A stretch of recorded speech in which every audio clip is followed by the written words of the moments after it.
यही तो समझ नहीं आ रहा कि तुम्हारा वो रूप सच्चा था या ये। मुझे तुम पर यकीन क्यों नहीं हो रहा आसिया। काश काश मेरा एक्सीडेंट ना हुआ होता।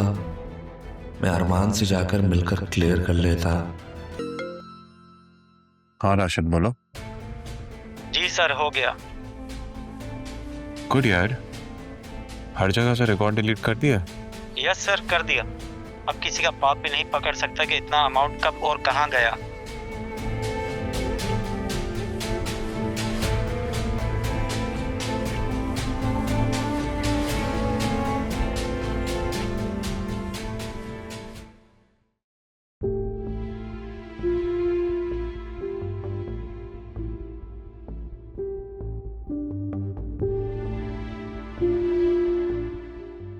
एक दूसरे को यूं हैरान होकर देखने की जरूरत नहीं।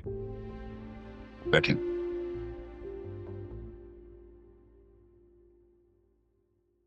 हालात को समझने की कोशिश कीजिए।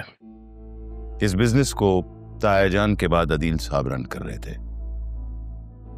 उनके साथ जो हादसा हुआ है, रिकवरी में उन्हें थोड़ा टाइम लग रहा है। उन्होंने खुद सजेस्ट किया है कि हम उनका बिजनेस लुक आफ्टर करें, देखे जाके। चाचू की हेल्थ जब तक ठीक नहीं होती तो उन्होंने ही परमिशन दी है मेरे वालिद साहब वसीम अकरम, जो अब से बिजनेस को लुक आफ्टर करेंगे।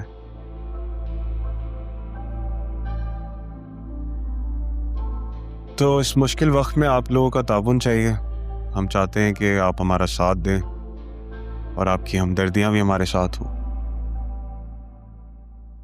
क्या ये तैनाती आर्जी होगी? जी, जब तक अदील साहब की तबीयत सही नहीं हो जाती तब तक। हमारी तो ये दुआ है कि अदील साहब जल्द से एहतियाब होके आके अपनी सीट संभालें। इस तरह मैडम बाहर चाहिए कि अदील साहब के बिजनेस की देखभाल करें और आपके लिए भी इसके आसानी होगी। हाँ, अगर मिस रहा बिजनेस को ज्वाइन करेंगी तो हमें कोई डिसीजन लेना होगा या कोई सजेशन चाहिए होगी तो हम उनसे ले लेंगे। आपके मशवरे की जरूरत नहीं है।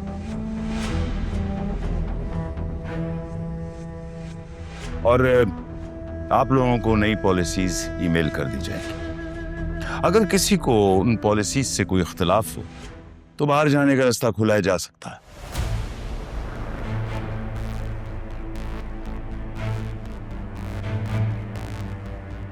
अगर आप लोग के जहन में कोई सवाल है तो please.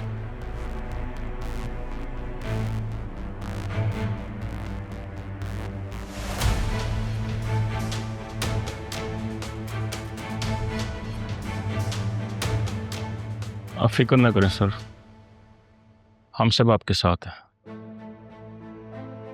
Thank you. Thank you, thank you.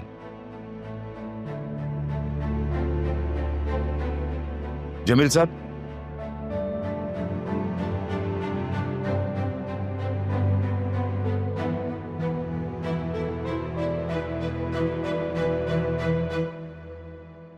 Jameel साहब एक बात का ध्यान रहे।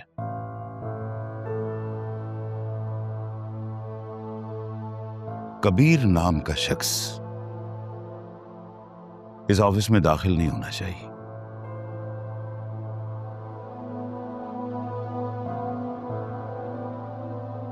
ठीक है सर, आप जैसा चाहेंगे वैसा ही होगा। Thank you. Welcome sir. Thank you Jameel साहब।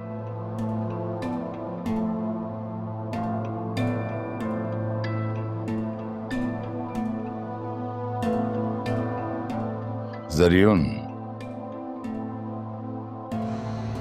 मैं समझ रहा था कि यह शख्स कोई प्रॉब्लम क्रिएट करेगा,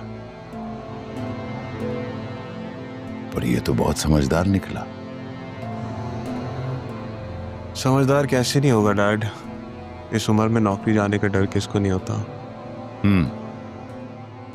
अच्छा, ऐसा है कि मैं अपने वकील को बुलवा रहा हूं, वो डॉक्यूमेंट्स तैयार कर देगा। तुमने बस किसी न किसी तरह अदील से साइन करवाने उस पे। आप उसकी टेंशन नहीं लें, मेरी बीवी वो काम बहुत अच्छे से कर लेगी। सही कहा तुमने।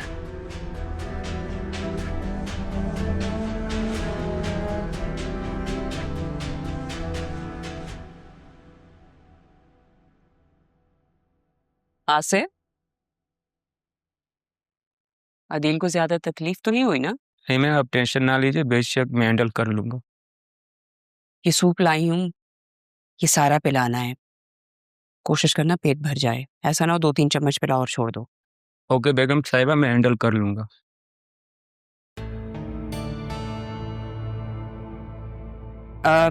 तुम जरा बाहर जाना। ठीक है। Okay thanks.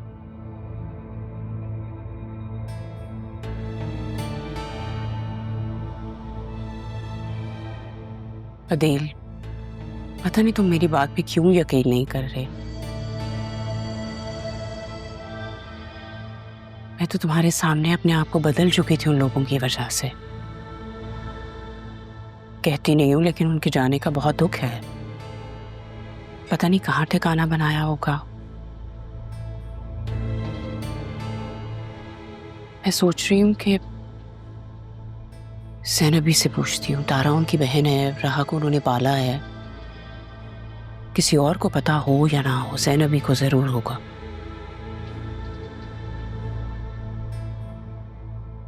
मैं आसिफ से कहती हूँ तुम्हें सूप पिला देगा।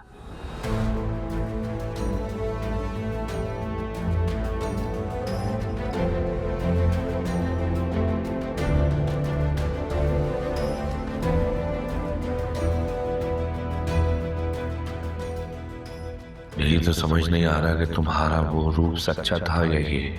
मुझे तुम पर यकीन क्यों नहीं हो रहा आसिया।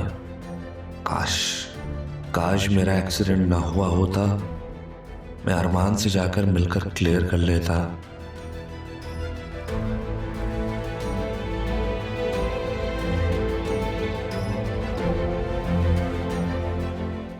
रणवीर, मुझे समझ नहीं आता कि तू ये जब भी पैसों की पड़ती है तो खट करके मुझे कॉल कर देता है, और जब मैं तुझे कॉल करती हूँ तेरा नंबर ही बंद जा रहा होता है। आखिर कब तक तो ये चूहा बिल्ली का खेल खेलेगा? अब तू ये बता, तू घर कब आएगा? आ जाऊंगा। तू क्यों परेशान होती है?